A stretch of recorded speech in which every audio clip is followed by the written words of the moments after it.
Salut à tous, vidéo très rapide aujourd'hui. Je vais vous montrer comment changer le petit feu arrière de Twingo. Alors ici, moi, comme vous le savez, c'est une Twingo RS. Mais c'est exactement les mêmes feux pour la Twingo 2 phase 1 et la version aussi RS phase 1. Donc ici, comme vous pouvez voir, j'ai fait un petit accrochage. Donc mon feu là, il est pété. On ouvre le coffre. Et à l'intérieur, ce qui est génial, c'est qu'il n'y a rien à enlever, aucune garniture. Vous voyez, vous avez la connectique du feu et l'écrou. Vous n'avez même pas besoin d'outils spécifiques, il vous suffira juste d'avoir une petite clé de 10. Desserrer. Après, vous pouvez faire à la main. Une fois que vous avez enlevé l'écrou, et c'est simple, le feu, vous pouvez l'enlever. Vous tirez un peu parce qu'il y a des clips. Enfin, je pense plutôt que c'est juste des guides plutôt que des clips. Donc voilà, vous avez enlevé le feu. Il faut maintenant enlever la connectique. Donc là, ça va être le seul moment technique de la vidéo. Vous voyez la connectique ici, là, la petite partie carrée. Vous allez appuyer dessus. Ça va la déclencher. Et ensuite, vous tirez. Et voilà. Et vous avez enlevé votre feu. Parfait. Alors, ce qui peut être intéressant de faire quand vous achetez, par exemple, un phare. Alors ici, moi, j'ai déjà les ampoules dedans. Mais si vous en achetez un où il n'y a pas d'ampoule, ou alors vous voulez récupérer des ampoules qui sont bonnes, tout simplement, il faut juste enlever ce cache-là, donc la platine de feu.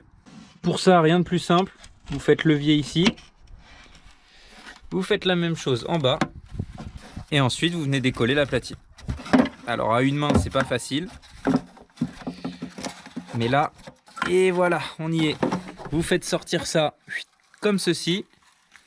Alors là, il y a le joint qui vient avec, et voilà.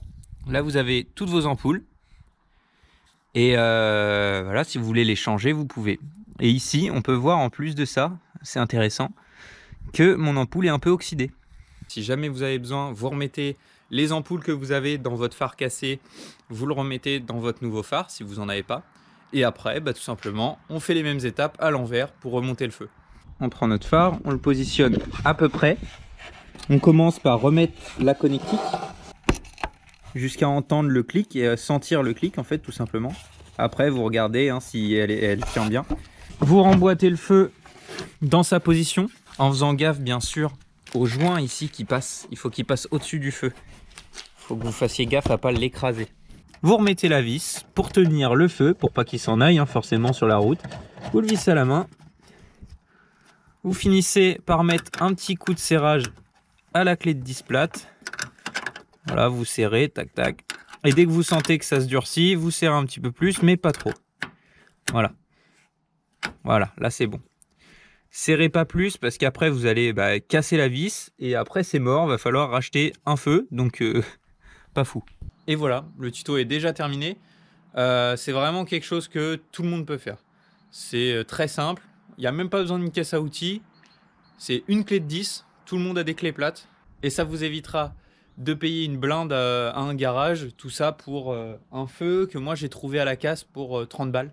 Voilà, sur le Bon Coin c'est 35-40 à peu près.